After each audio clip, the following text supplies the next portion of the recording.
What's going on? Welcome to another episode of the Not Safe for Sunday podcast. Daniel, Ken, my boys are here. What's going on, guys? What's up, Ken? We are here. Yeah, it's been kind of a whirlwind last couple weeks for me, but I think finally settling in for a landing and hopefully trying to get back to routine. So finding the groove again. Find the groove. I could tell you brought your sexy hat. I brought my sexy hat. Wow, dude. You ain't messing around today. The scally. You got the scally.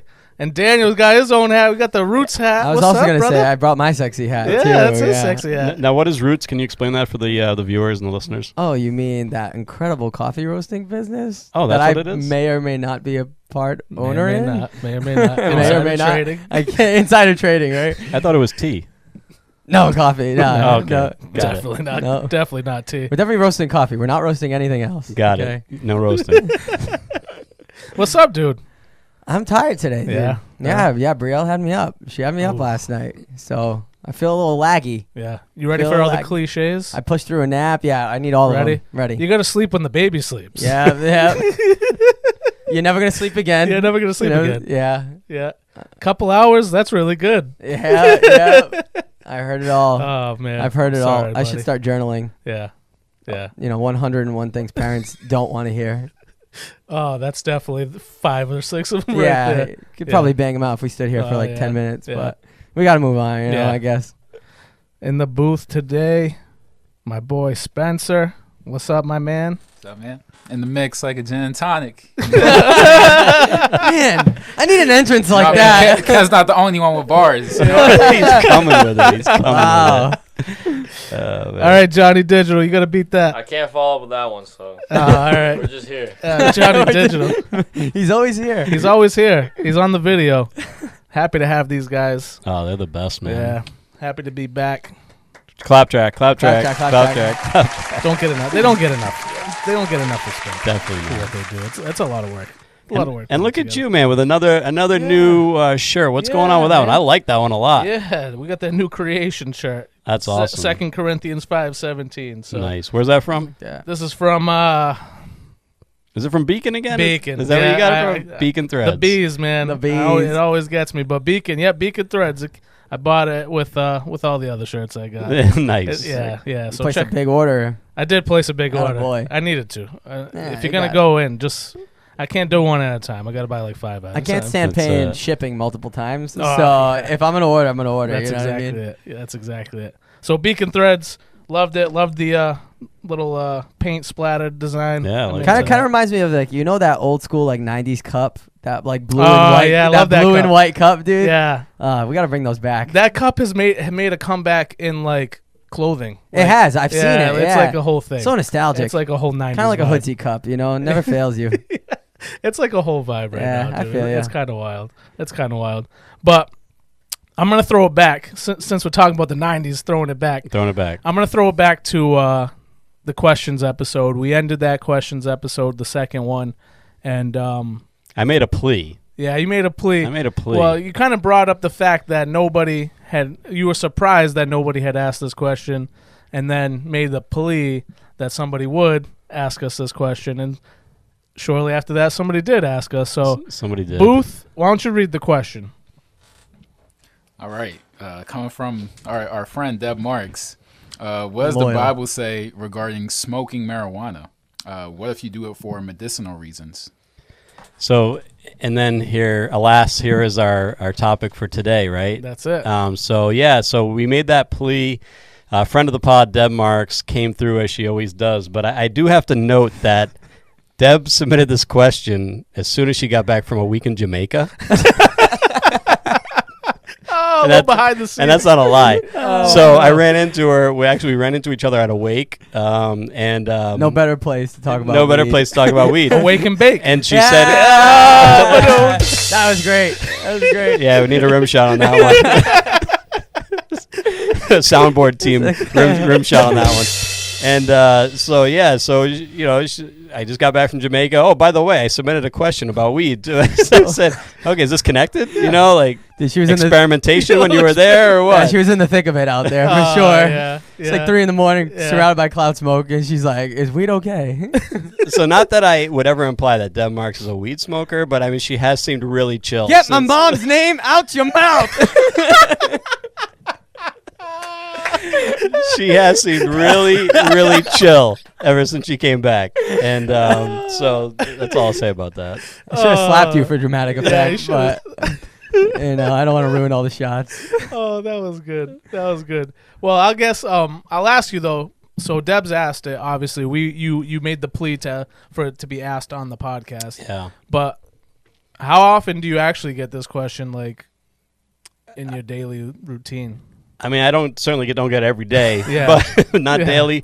But this is a question that comes up a lot. Yeah. And ever since we're here and based in Massachusetts, and Massachusetts is one of the states that has legalized recreational use, and it's been like, it's got to be like 5 years at least, if not more, maybe. It's been a little bit.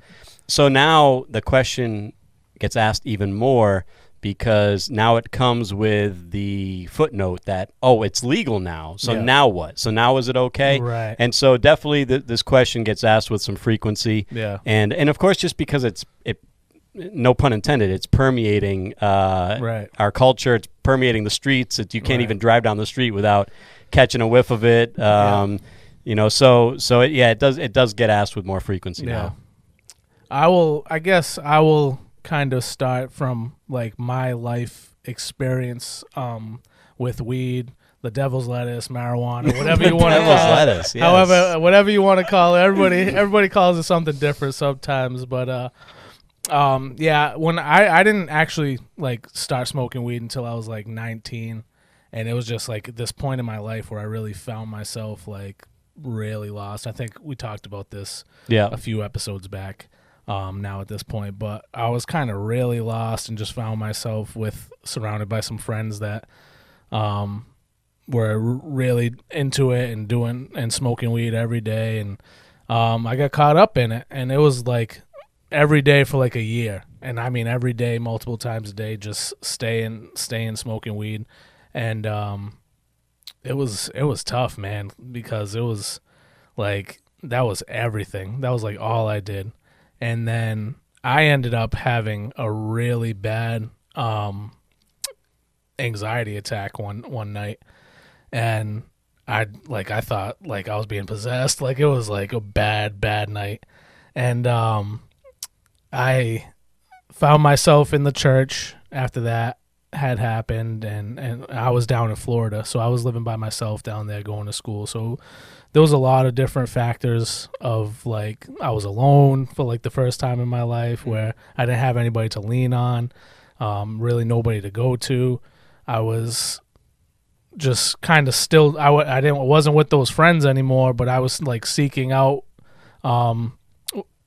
weed and stuff like that while I was down there, and not really like I said, not really making connections with anybody, and so I'm just alone and doing that, and had that break, and then ended up going to the church, meeting with the pastor there, doing a little bit of counseling, and kind of just really started to try to change my path, my outlook on life, and really got into the Word and really just started digging deeper, and kind of found a few things, heard a few things from people as to why smoking weed's not the right thing to do, why we shouldn't be doing it as Christians and things like that. So and some of those I'm sure we're going to touch on tonight, and kind of maybe break down some of stigma or some of the ideas that are out there about a lot of these things. But so kind of fast forward, I'm doing my walk, got baptized, and kind of had started really turning my life around, and then really wanted to like prove to myself like, oh yeah, that weed was laced. That's why this happened to me.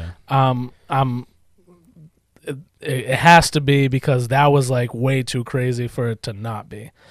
And so I ended up trying it again. And the same thing happened. And I was back up north. I was with all the friends that I had left behind back up here and tried it again. Same exact thing happened. And that terrified me to the point where I had to go to counseling. Like, oh, wow. Yeah, I had like PTSD. Like, Dang. I had to go on antidepressants, dude. Wow. I was jacked up because Wow. I was scared, dude. Like, I didn't know how to deal with it. And I'm telling you, there was a lot of nights where I was up all night praying. I was up like just so afraid, dude. And I'm without God, without my faith, like I don't know where I would be because I was an absolute mess, dude. I thought I was gonna absolutely have a mental break and like never recover from it. Dang. But yeah, that's kind of my story and my history as it goes with smoking weed, and kind of where I got to and how I kind of got to the point where it was no longer part of who I was, and definitely like thank God every day that I'm not there anymore because it was just what a waste of time it was. It was like it just felt like such a wasted period of my life. Sure. You know what I mean? Sure. Daniel, your experiences.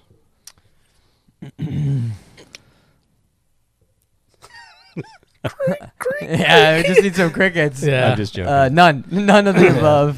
I'm just joking. Thank you for sharing, though. I could appreciate Yeah, that. thanks, man. For sure. Yeah, I think we've shared a lot, and our Yeah. stories are kind of similar in that. Like, that wasn't my thing until it was a period of time in my life where I wasn't in school. I had graduated high school. I was kind of trying to find myself. I had a lot of free time, even though I was working. I had a lot of free time, and all it took was a lot of music that, glorified it, and one friend who I knew was into it, but he never pushed it on me. And then one day he came. I had moved away from the town that I went to high school in, and then he came to visit me, hang out one night, and started right there.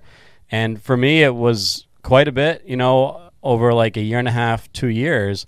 And it's like anything, it starts out, it's like a new toy. You know what I mean? It's like this new thing. It's like, oh, where's this been? You know what I mean? And but as time went on, as you kind of said, the luster kind of fades away, the shine fades away. And for me, it got to the point where it was like I didn't have motivation to do anything unless I was getting high. And so I remember really like a key moment in my life was like, or in that period of my life was like, I'm talking to a friend and we're like trying to hook up and like, I don't know, go to the beach or whatever. Like, oh yeah, you want to hang out today? Yeah, let's go to the beach. Okay. We're making all the plans. And then the final part of the conversation is, oh, by the way, you got a bag? Oh, no. You got a bag? No. All right. Yeah. Maybe we'll see you next week, And I hung up the phone and it hit me like something's wrong. Right. Like something is really wrong here. Yeah. I did not meet Jesus yet. But I knew in my own density, in my own stupidness, I still could figure out that something was wrong because it was like, okay, we just had this whole conversation and made these plans, and because we couldn't get high, we canceled them and are going to sit at home. So that's when I realized, okay, I'm dependent here, and I don't like it. Yeah. And so me and some other guy, I think I was just new at UMass Dartmouth at this point. And we like made a pact because we were both kind of feeling the same way. Yeah. And I can't remember if it was 30 days or 60 days, but I made it because I was serious. I was like, I did not like that. I did not like the fact that I was so dependent on this thing that I couldn't even go to the beach and hang out with my friends. Right. And I wouldn't enjoy it as much if I wasn't high. Right. It's so wild, man. And I'll tell you, like, it just put me in situations where I wouldn't have normally been. And thank God that he was with me through these times. But there is those moments where you're like, I'm here doing this thing. Like, I remember vividly, I was with my friends. I'm at this party, in like this terrible neighborhood in this terrible home, dude. And we're just sitting there smoking, doing all this stuff. And then a crackhead kicks in the door, dude. And like, it gets wild. Like, it gets absolutely wild. And I'm like, why am I in this situation? You know what I mean? Why have I put myself in this place in my life? Like, I'm not having any fun here. I'm just here because these guys have a bag, like you said before. Like they got a bag. I'm gonna come chill. We're gonna do that, and then I'm gonna go home. There was no motivation there. There was nothing like that.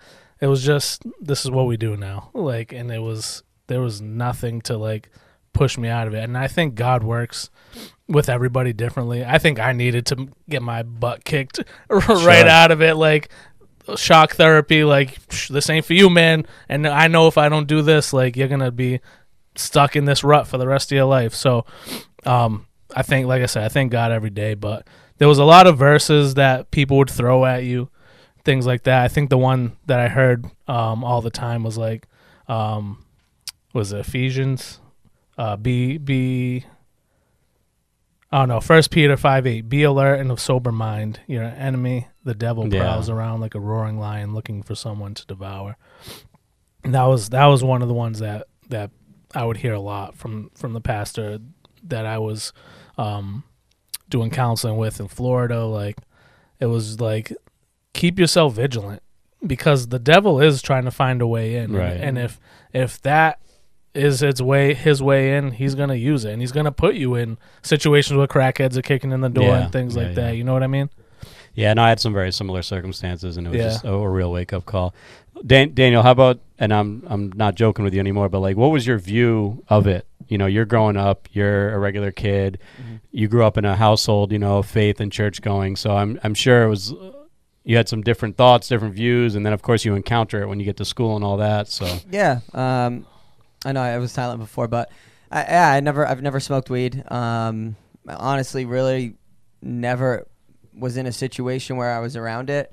Growing up, like I shared on the podcast before, I grew up in church, and I had my own struggles, as I shared last podcast, and those were kind of like the vices that I turned to. And I think everybody kind of is inclined to their own vice and their own, like, inclined to experience things differently. So for me, you know, weed and even like drinking as a teenager, that really wasn't it. My struggles were behind closed doors. You know, it was what I did in private and in the privacy of my own room, and that to me was more of the issue. But as far as weed, it was always something that I never really was enticed to. And I mean, I've always just had a lot of energy, and always just felt like, this has just always been my opinion, you can have a good time without alcohol. You can have a good time without weed. Not that there's anything wrong with having a drink or anything, but you know, for people, you know, when they have to be at weddings and get ridiculously drunk to dance, like, you should see me on the dance floor sober, dude. I outperform any drunk person. He really does. It's not good, but I'm having the time of my life. I don't care. I dance like a white boy, and it don't matter. I dance like it's going out of style. And so, you know, I always was just like, I don't really need it to have a good time. I don't need it to be social. I just always was a social person, so I didn't need to do it socially. I didn't really have friend groups that I hung out with that were doing it, and if they did, it just wasn't. I wasn't going. I wasn't really interested. So for me, it really, and I think that's just a personality thing, or just like an innate resistance. You have always been high on life. Yeah, dude. I'm just like I'm coasting here. Like, unless you catch me at the first hour of my day, like, don't even get close to me. But after that, I'm go time. So I think that for me was where it was. I never was really enticed by it. The smell repulsed me. When I did finally, I mean, literally, I must have been high school, after high school, when I finally smelt weed. Didn't even really see it. Like, I could maybe count on one hand the amount of times I've even seen weed. So it was never a situation I was really around or put in or desired to be around. But, you know, I have my own kind of convictions about it, and I still like wrestle about weed, and not necessarily, we'll get into kind of my position throughout the podcast, but that's kind of where I've been at. I think because I was like, my father like raised me like, he would, like, if he even thought I was smoking weed, dude, I was getting my butt beat. Like, I remember one time, like, one of my shirts got burnt in the dryer, and like, I was like 10, dude. Like, I was young, and he was like, "You out there smoking weed?" Like, and I'm like, no, I have no idea how this happened. Like, we're telling you, I still got the belt anyways, but like, Look, it humbled you. You're a good guy today. We need more beatings. I need a good humbling every now and again. We need more beatings. Pro beating. But so I think kind of when I got to that point, like I knew it was not something that my parents wanted me to do, but I was at that rebellious phase like we talked about, and I was just looking for something, like, you know what I mean? I was looking for something in my life, and I don't know how many times you guys have talked about it because I feel like it comes up a lot, but when you're trying to fill that void in your life with some substance, you're going to run into issues. But I think what's happening now culturally is it's not looked at as now you're trying to fill something. It's almost looked at as it's a life enhancer. Right. I'm enhancing my life with this. I'm having, like you said, I can dance and have a good time. Yeah. It's gonna be even better if I'm toked. Right. You know what I mean? Yeah. It's gonna be even better if I have a couple shots before I do it. You know what I mean? And people fall into that trap all the time. Like, it's not doing that for you. You can have a good time without those things. Right. Yeah. No, that's a great point, because you think about like alcohol advertisement. Yeah. You don't see as much weed advertisement yet. Yeah. You know what I mean? It's kind of like new, and you'll see maybe more like billboards about dispensaries. For sure. But any advertisement, especially alcohol, it's like you need this. Right. Like your life is dull without it. It's not going to be as exciting without this. And to speak about the whole filling the void thing, and going back to the original question, what does the Bible say about it? Well, the Bible does not say anything about marijuana. Right. I mean, specifically, it does not. But I think it's like anything else, and it's like a lot of our other conversations, and it's about principles, and it's about navigating liberty and things like that. So why you'd want to get drunk, why you'd want to alter consciousness, you know what I mean?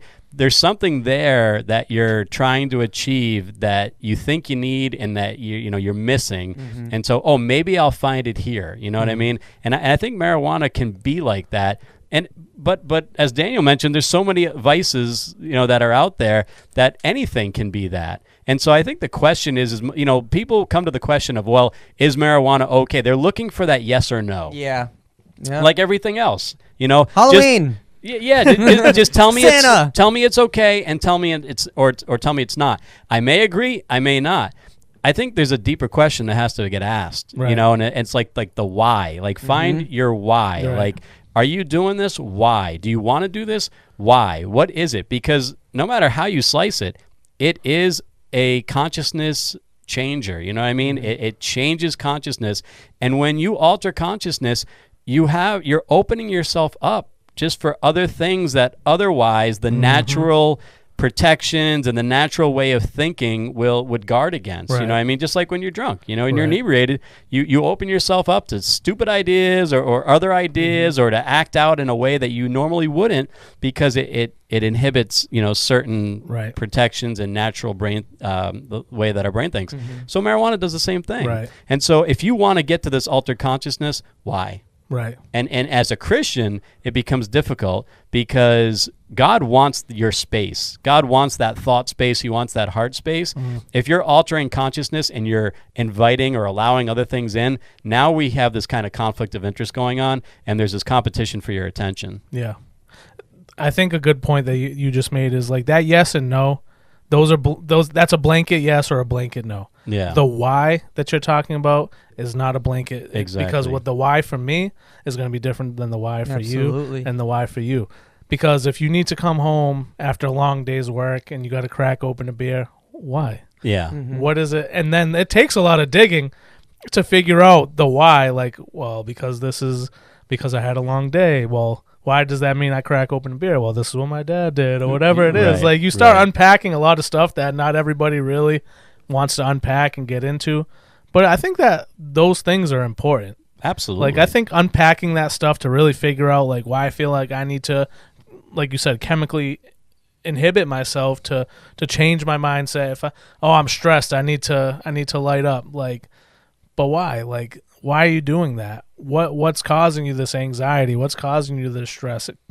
Are you fixing, or are you medicating? Are you just trying to mask the problem, or are you trying to attack the problem head on and get it figured out. 100%. I mean, it's like, oh, I need to get up and I need to smoke first thing I do because I'm so anxious.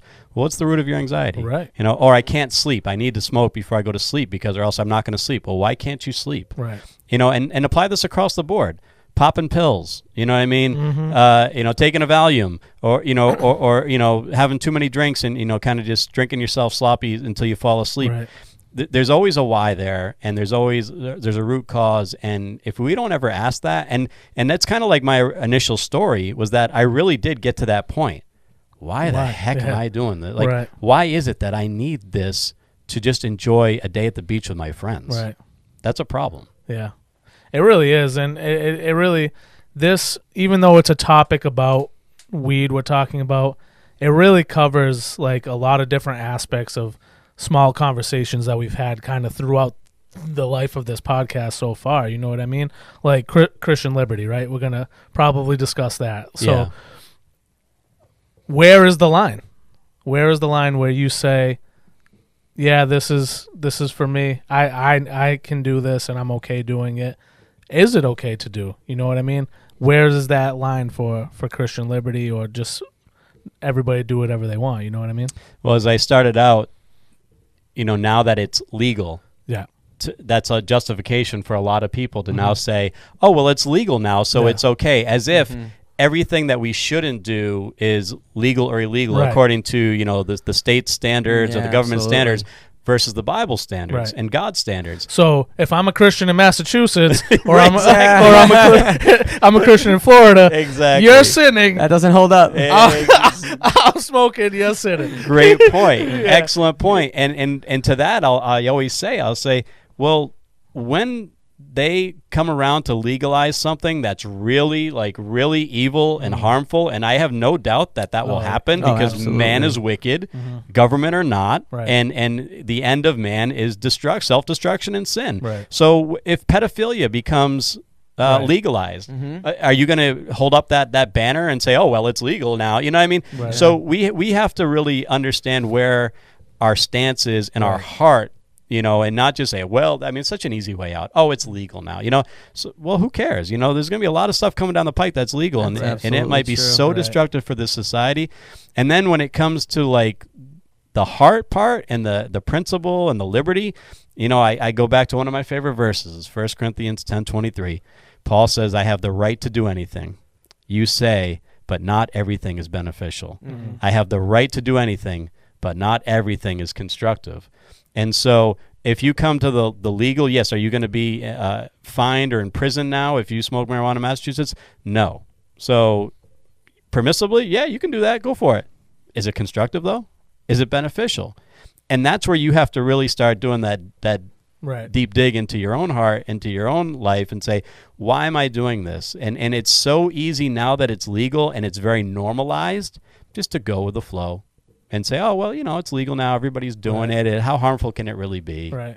I will speak, I speak again in ignorance of the fact that I've never done it, but being around a lot of people who have, and then even in the school system, being around kids who absolutely, I want to say 75% of them, especially nowadays, have been doing it.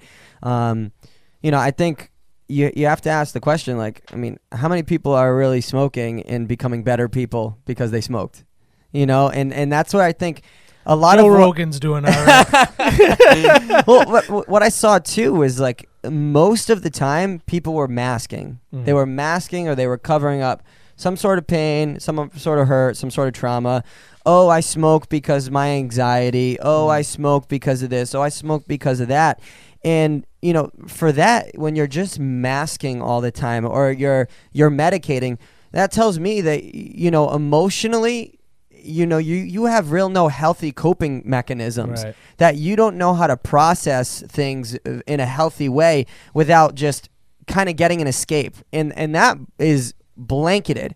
Alcohol, weed, whatever it is that you escape to, video games, not putting these all on the same playing field. But if you're using these things as an escape instead of actually coping emotionally, and it's going to be bloody hard. There are some things we walk out in this life that coping is brutal. Yeah. And doing the hard work is brutal. Right. And you have to walk through some really messy and crappy stuff.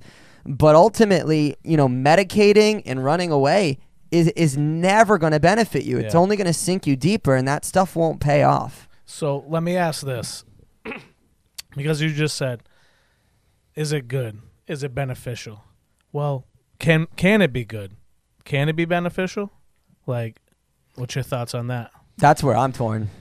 Yeah. And a medicinal use. But yeah, I mean, like, you know how people like love to argue things in extremes? Yeah. And so I don't know the percentages, and maybe I should have. Maybe somebody in the booth can Google percentage of marijuana users, United States, that use it medicinally. All right, come back at us if you get that right. I gotta believe it's got to be an absolutely minuscule. I would imagine it's a small percent. But when you hear somebody justifying why they smoke, they will throw that out there and be like, "Oh yeah, but like cancer patients, man, it's like, well, what type of cancer do you have? Well, I don't, but and so like I'll straight up say, if there's something that marijuana helps that keeps some synthetic pharmaceutical chemical out of your body, and marijuana is a equal substitute, I can't really speak against that. I'm going to be honest with you. Mm-hmm. I really can't. Right. Because we come down hard on certain things because they've been stigmatized. Yeah. And I'm pretty sure that there's stuff that pharmaceutical companies are making that are killing your body way faster than marijuana. And I don't say that as a justification, but just as a truth. Right. I mean, if marijuana medicinally can help better than some synthetic pharmaceutical, I would say go smoke that marijuana. Mm-hmm. Well, I think you can even use opioids, right? You can say, as prescribed by a doctor, this pain medicine is going to help you with your broken leg, whatever it is. This is meant to be helpful to you in some way. Maybe even over the counter stuff, Benadryl, whatever. This is help you with your allergies, things like that. But now, if you're using it outside of its intended purpose, so if it's a medical marijuana, but you're using it to get high, great point. Well, it's no difference between I take Benadryl for my allergies. Well, I'm going to take Benadryl because it's going to jack me up. You know what I mean? Yeah. Or codeine. Like, for sure. I'm going to have a little lean because it's going to make me feel good. Well, or is it going to help you with your cough symptoms? You know what I mean? What's it for? 1,000%. I agree with that wholeheartedly. That I think if it's something that does help medicinally, but like you're saying, like everything else, it can be abused. Right. I mean, how many people have a messed up back and they get on painkillers, they get addicted, and then they're all, so you can use and abuse anything, and I think that's where that whole I have the right to do anything, permissible versus profitable comes in. Right. Yeah, you can go and abuse that, but you're going to pay the price for it too, just like you would any of these synthetics. But for that cancer patient, man, that doesn't have an appetite because chemo is just like killing their body and all that, and if that can help you to have an appetite so you can eat and balance that out and make it through your chemo treatments, I don't have a huge problem with that. But again, the percentages of that. Do we got any numbers on that? What do you got? Yeah, so according to the National Library of Medicine, an official website of the U.S. government. Oh, and he fact checked. You can trust those guys. He fact checked. This says 89.5% of adult cannabis users use it recreationally. Okay. Wow. So larger percentage than I thought. So that's what? 11 or 10 or 11%. 10.5. Yeah. 10.5% use it. Precise. Yeah, that actually is more than I expected. That's way more than I thought. So then let me go to the other side of the coin for you then, right? All right. So Ken, I'm a weed smoker, okay? I use it helps me I paint beautiful pictures. It helps me in my creativity. It opens up my mind in this way so I can create these beautiful works of art that it's not even questionable that these things are great works of art. Is it permissible? Yeah, it's still permissible. Okay. I don't know that it's profitable. Yeah. But it's permissible. I mean, again, when Paul says like all things are permissible, but not all things are profitable, I really think if it was today, he would be talking about marijuana. Yeah. Here you have this legalized, controlled substance, that alters consciousness, that makes you high. It's a depressant. It inebriates you in certain ways.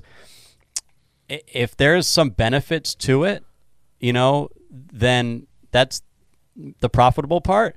But it's probably not all that profitable in the whole grand scheme of things because of what it does to you, you know, in the long run. And the dependency, and I've heard it for years, man. Like, weed's not habit forming. No, it really is habit forming. And if there's not like a physical addiction like nicotine, there certainly is a psychological addiction to it because I experienced it, you know. And so, what does it do? I mean, we're all so different, and that's why I think people need to navigate this really just honestly. Right. You know what I mean, and not just throw out a company line or throw out a catchphrase or, oh, it's legal now, or, oh, God made it, so how bad can it be? Well, God also made the poppy flower. Does that mean that we should be shooting heroin in our veins? You know, God made the coca leaf. Does that mean we should be snorting coke? You know what I mean? So that argument's stupid. That's a huge argument though. Like let's just put a pin right in that for right now. Like everybody like that tries to justify it, and like it's when they find out you're a Christian, that's like the one thing they go to. God made it. Yeah. It's a plant. It comes from the ground. God made it. Like, what an asinine argument that is. Yeah. Dude. Yeah, no, for sure. I mean, and the poppy, you know, I think in some ways, thank God for it, because it was, you know, first turned into morphine for soldiers on the battlefield that lost their leg and were bleeding out and were in so much pain. You know what I mean? So they shot them up with morphine, so at least they would, you know, have a little bit of easement of their pain when they were dying, bleeding out in the battlefield. So again, permissible, profitable. So I think that's the navigation where people need to be. And it makes you, it helps you to paint these great pictures, so-called. Well, have you painted when you weren't high? You know what I mean? I don't know. Like, dude, I don't think Bob Ross was ever high. And look at his artwork, dude. Oh no, can't top it. I love Bob Ross, dude. Happy I love Bob Ross dude. so much. But I think that navigation that you're talking about, I think culturally right now it's hard because, like Daniel said, because what are you teaching? Middle school? Middle and high. You know what I mean? So you got kids in middle school, like, smoking weed. Listen, I coached a lot of youth sports like when I was younger, and it was like shocking the age that these kids are getting introduced to marijuana, to anything now. Honestly, it's to wild. Anything. Like, I don't have this great big exposure, but just in that small sample size, it was incredible to me. And I'm like, you guys have no idea what you're doing to yourselves, what you're doing to your brain that is still continuing to develop. Like, there's really like no reason why you should be experimenting like this, because I think what kind of gets lost is the fact that you are altering your mind psychologically. There's something happening for sure when you're partaking in this, and I think it gets dangerous because I've seen it happen with a couple people now, that there are people that have smoked weed and have had psychotic breaks. Yeah. Because I think it brings to the surface, I think, some of those things that you might be lying dormant with you, might eventually catch up with you, but now they're coming to the surface and causing these psychological breaks and episodes, and so people are getting institutionalized because something that might not have come and been part of their lives. So maybe somewhere down the road, maybe they get dementia when they're much older, but now they're institutionalized because they think like they're being watched all the time by every camera that's out there, and people are talking about them. That's like, I've seen it, and it's sad and it's scary, and it's a real thing that's happening that it's not talked about. It's just culturally. It's just so accepted now, and it's like you gotta ask yourself too, just as a society. It's like, do you want the masses of people, unless you just want them zombies, but do you want the masses of people taking something that is a depressant that really takes away motivation, that makes you really just kind of want to, like, you know, just like be and sleep and kind of check out and not do anything? What's that doing for a society in the long run? And you see it. I mean, you just drive anywhere, go anywhere, and you just see it. Just hordes of people that are just like stoned and leaning up against the side of the mall or you know, a store somewhere, or just like doing literally nothing with their lives, because it does take away motivation. It does take away drive, because really, I mean, they called it dope for a reason. You know what I mean? It just makes you kind of want to check out. Right. You know what I mean? And so how long can you go on that for? Right. You know what I mean? And what's the real problem? Right. Like, what are you missing that's the real problem? And for this whole God argument, like God made it, it's like, if God really wanted the effects for you, would it come at the expense of your lungs and your brain cells? You know, is that God? You know, that would create something for you that helps you here, but maybe gives you emphysema someday. Right. You know, and certainly kills brain cells. Right. That's a good point. How are you glorifying God with this action? You know what I mean? How does that bring glory to God?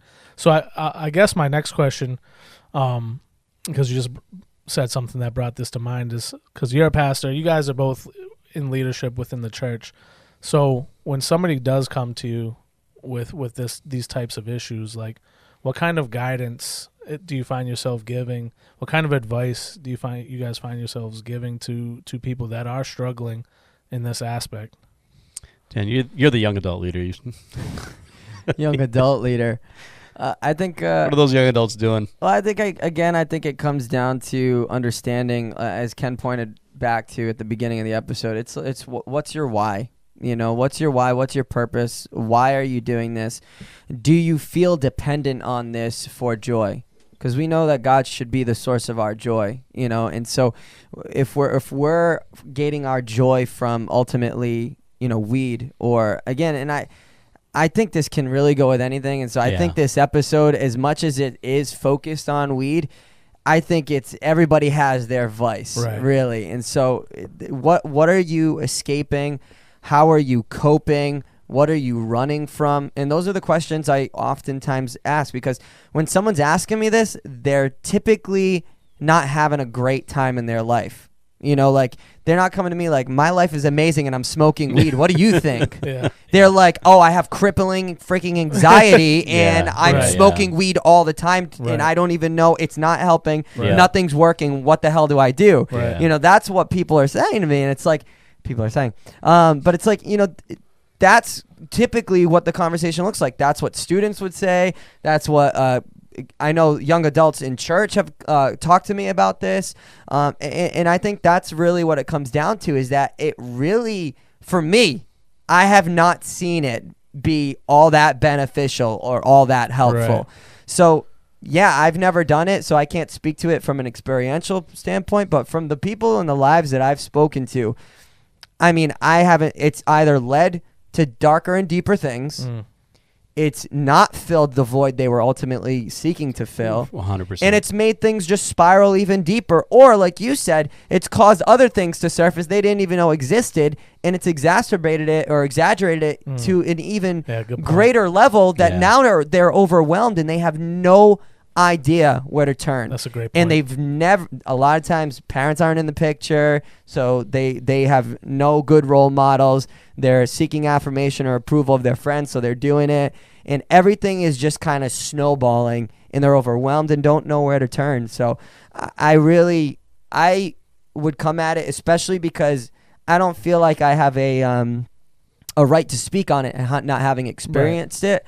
But you know, I come at it from an inquisitive standpoint. I ask a lot of questions to the person who's talking to me. I say, like, really, what's this doing for you? What are you seeking to fill? Like, all those different things, and get them to really analyze why it is that they're doing this, and is it really beneficial to them? Because you might not have experience with this as marijuana as its core, but I'm sure you've experienced hurt. People that are reaching out to you that are hurt, and things like that along those lines, or trying to fill that void with something or lost. So when you talk about giving them other options to cope, like what's if you could just give something, like, Daniel, I got anxiety, I smoke weed. Where else can I turn, man? Get around good people. I think you don't understand the influence that people have on your life until you actually become aware of that influence.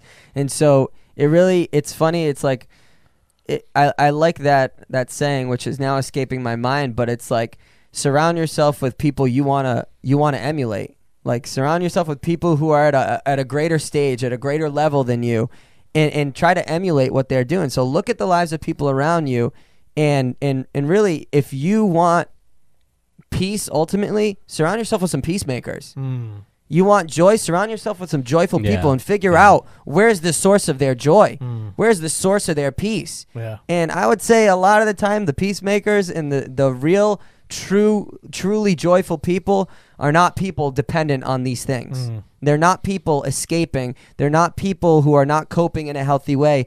They're not people who are emotionally and spiritually unhealthy. They're people who are mature, and they're walking their life maturely. So I would say get around good, healthy people. I'm not talking about diet. I'm talking about emotionally healthy, spiritually healthy. Like, surround yourself with good people who are not going to be scared to call you out on your BS, because we need those people in our life.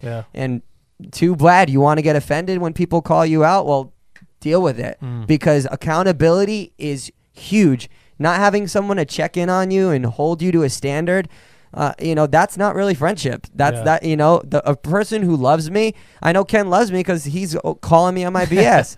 He's calling me on the fact that I didn't make a thumbnail for the last episode until 12:30, and he's coming at me first thing on a Monday morning after I haven't seen him in 3 weeks.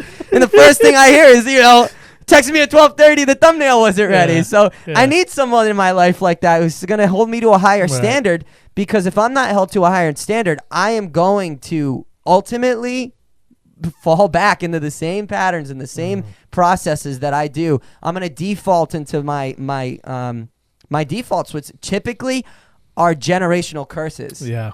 Those vices and those things that we run to run from other things. That's so good, man. That's so good. How about you? Now it's your turn. I would say that, it's not really reality. Yeah. You know what I mean? Because it's that, again, altered consciousness. It's a high. They call it that for a reason, and then it comes down, and then you're back to where where you started. And so to always, it's like just keeping a quarter in the slot machine. You know what I mean? It's like, if you want to keep playing, you got to keep feeding that thing. Right. And so that's a great analogy. Yeah, I mean, it's a great analogy. It's not reality. It's fantasy, and the fantasy comes to an end. And here I am again. Right. And as long as you got the money in your pocket, I hope the day doesn't come that you're broke, and then now what are you going to do? All right. The gateway thing, back in our day, probably you'd hear that it's not a gateway drug, Yeah. Nah, it kind of is, because, as we chase highs, we adapt to the high, and then we want something more. Yeah. You know what I mean? So the more you do it, the more that you're going to be chasing, and it's not going to be good enough after a while, and you're going to need the new strain, and then maybe laced with something, and that, and it leads down a dark road. I know people that, innocently started smoking weed from high school, and they ended up like in the gutter, like literally straight up. So again, asking yourself why I'm doing what I'm doing, and is there another way? Yeah. Do I have to keep throwing? I mean, they were dime bags back when we were younger. I can't. Inflation. What's a dime bag? It's a 10. I'm joking. Okay, well, it's about.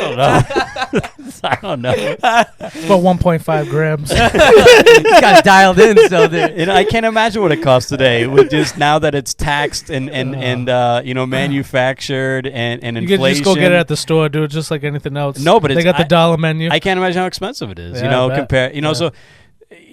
Why do you have to pay for your peace? Why do you have to pay for your joy? Why do you have to pay for? And what are you trying to escape? What's wrong with reality that I have to go and do this? Yeah. Oh well, I don't have to. Okay, stop.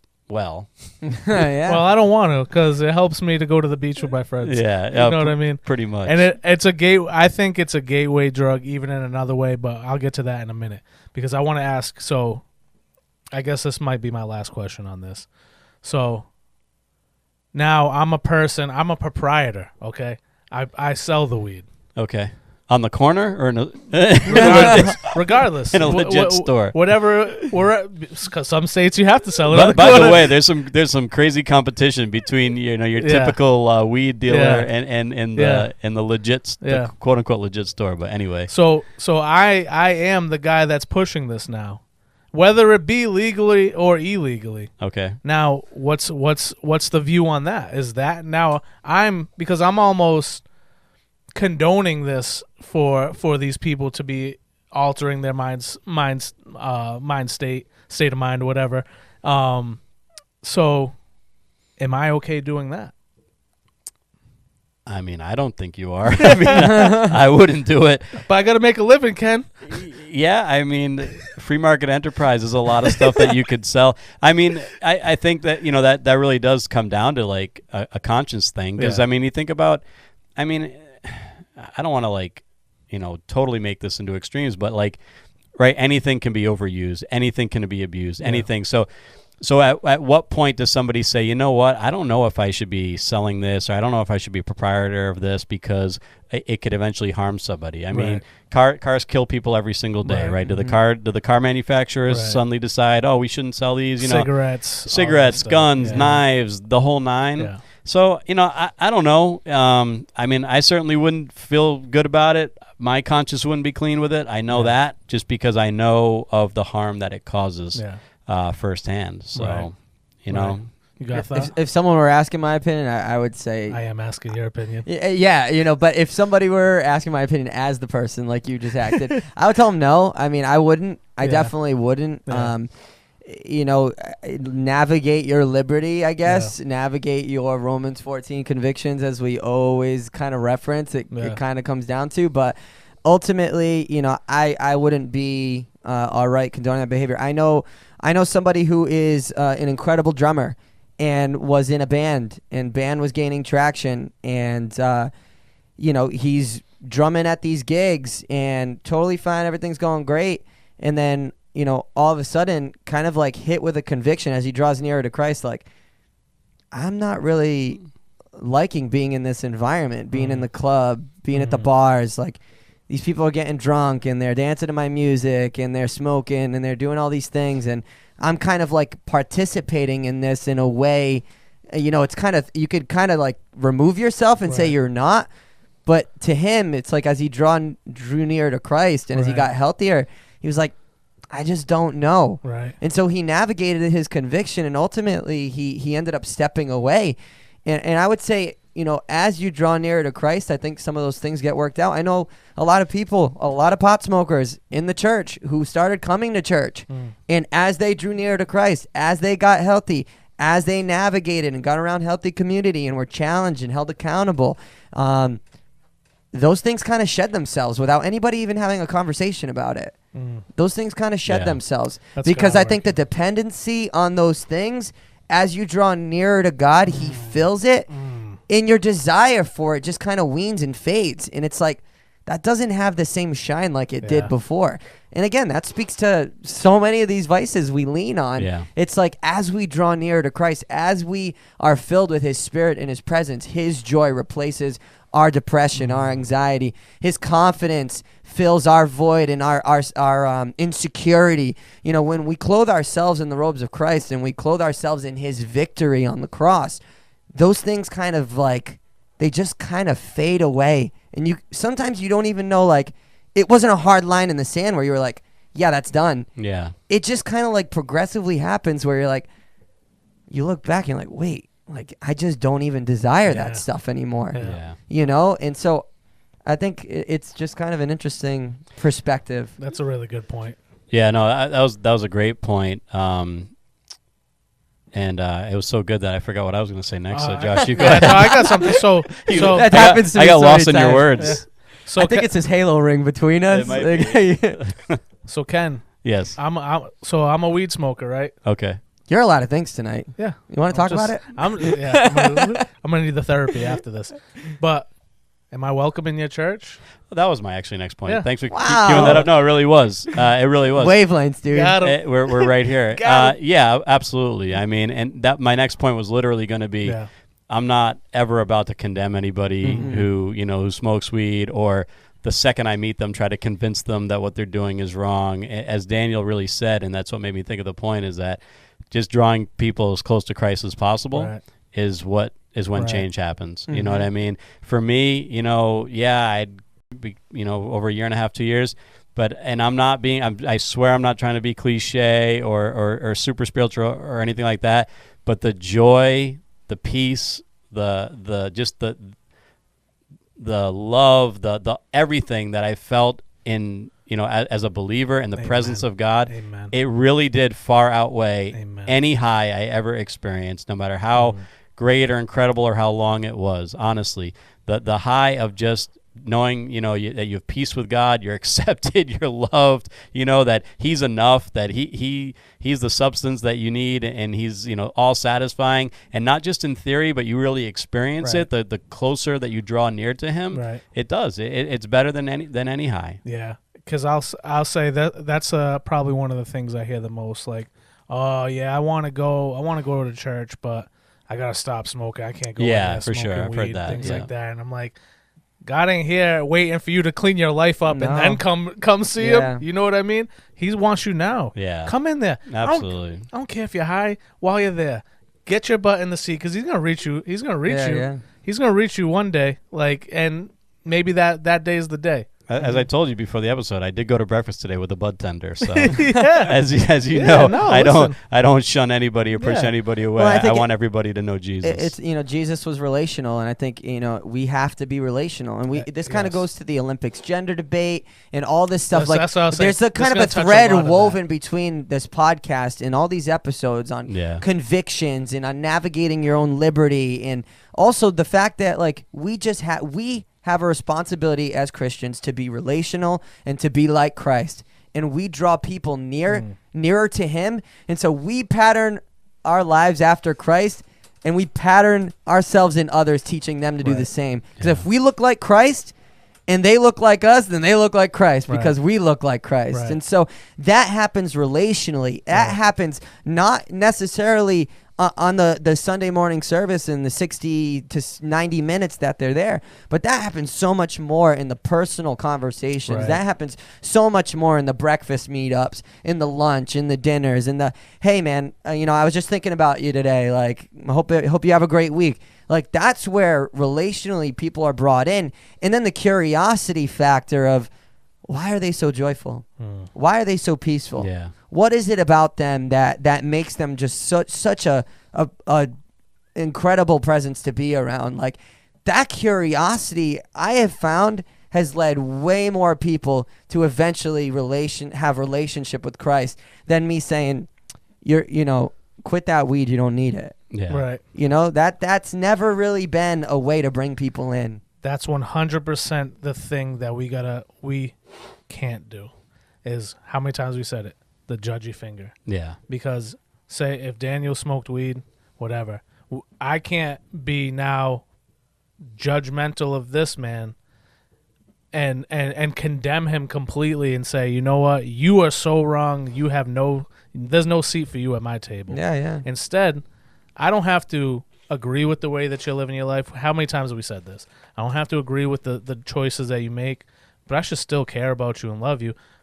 I should still want to break bread with you and have you over, whatever.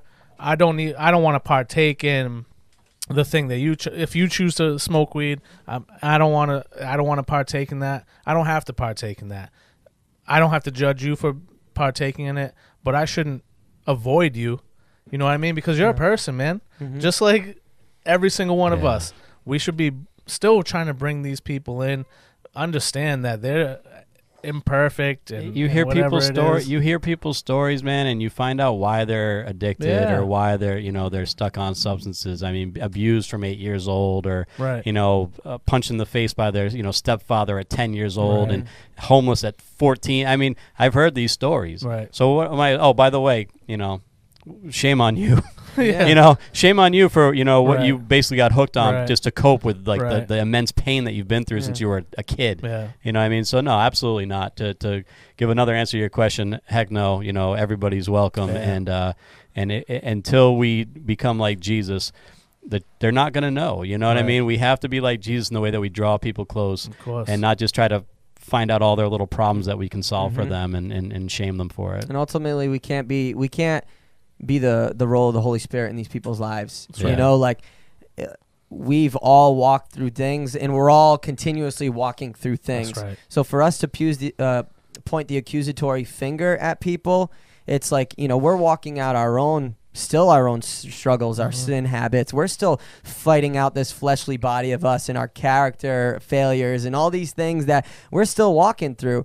So absolutely, you're welcome. I can't play the role of the Holy Spirit, but I know that as I draw nearer to Christ, my impurities are going to be worked out. Right. As you draw nearer to Christ, your impurities are going to be worked out, and we can do it together. Right. Let's lock arms and let's do it. Your impurities look a little bit different than mine.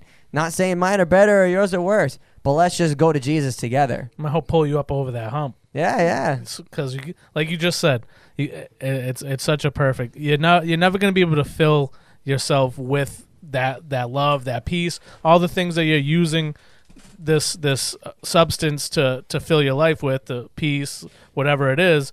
Get rid of anxiety. You're never gonna be able to fill that with Jesus until you're up and over that hump. Mm-hmm. And usually, it's gonna take other people caring about you and loving you and showing you how to get there. So yeah, we definitely can't be judgmental. Man, what an episode! Yeah, what an episode. Can I finish on a funny story? Yeah, go ahead. Just the fine line that this walk can be. So marijuana comes from the cannabis plant, right? Mm-hmm. And cannabis has the marijuana, which has the THC, which is the thing that gets you high. I cannot say what that compound is. It's a long word. Diatenosine. Sure. And then it has the CBD, which is another compound that I won't attempt to say. And there's a lot of medicinal properties there. Right. And the THC is not inherently in the CBD. They're separate compounds. Mm-hmm. And so you can harness the CBD for medicinal things, and as you probably know, people use it in creams and all different kind of stuff, vitamins, and it's supposed to do a lot, like for your joints, not the ones you roll, but your bodily joints.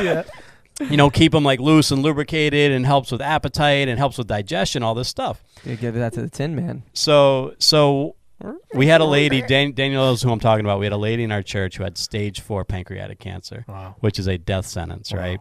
So along the same time, I was good friends and still am friends with, but I was, had a little bit more communication with a guy whose teenage son also was going through cancer. Mm-hmm. And he had a friend who manufactured CBD gummies that really helped his son go through treatment incredibly to where he beat cancer.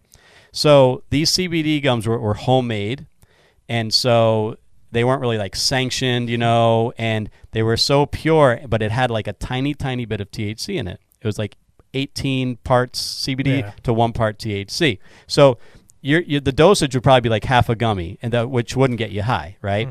So I talked to him and I said, hey, I know this lady at church, and we're going to try everything because she's in like her last, they've given her like a couple months to live, right?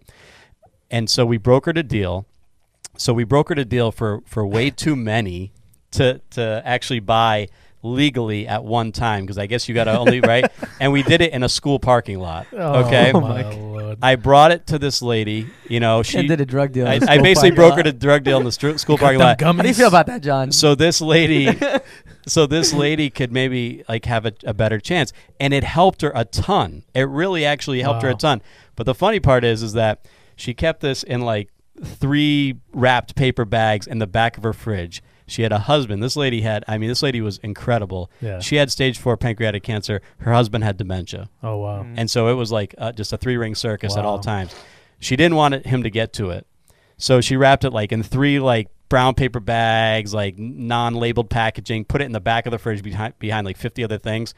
One day he gets to it. Oh, no. He eats the whole bag. Oh, my God. Those gummies were delicious. Right? He takes his walker, she said, puts it over himself, and is like walking around like R2-D2.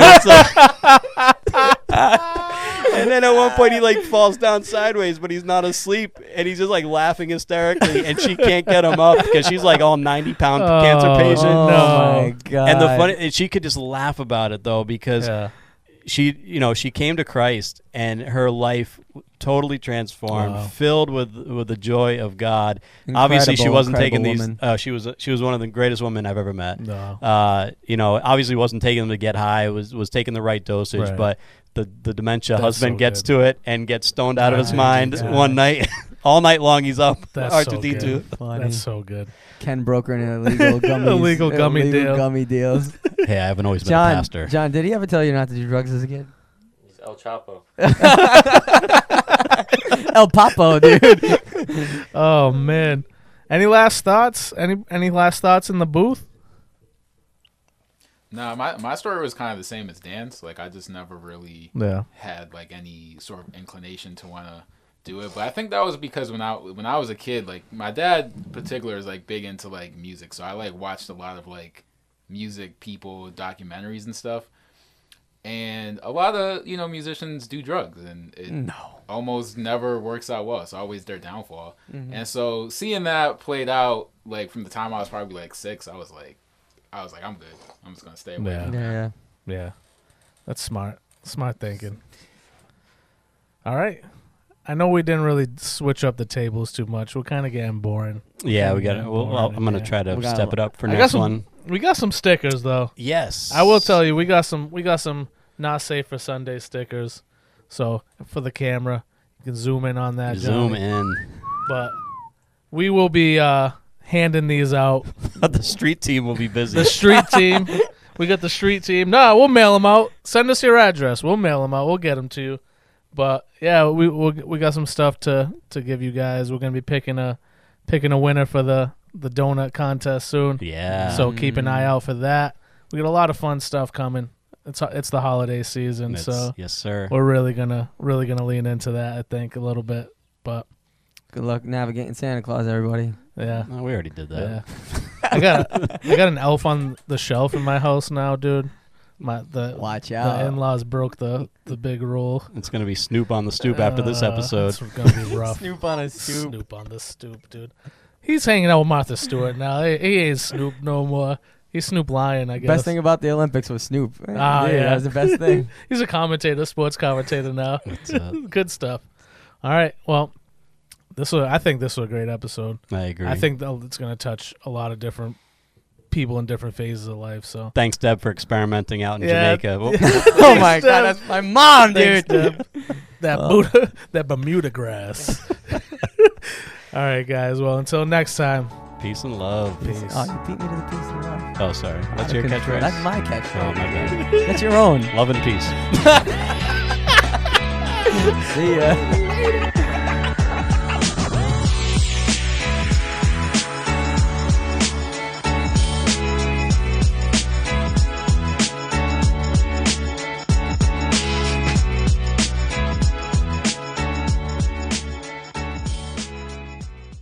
The Not Safe for Sunday podcast was recorded in the loft.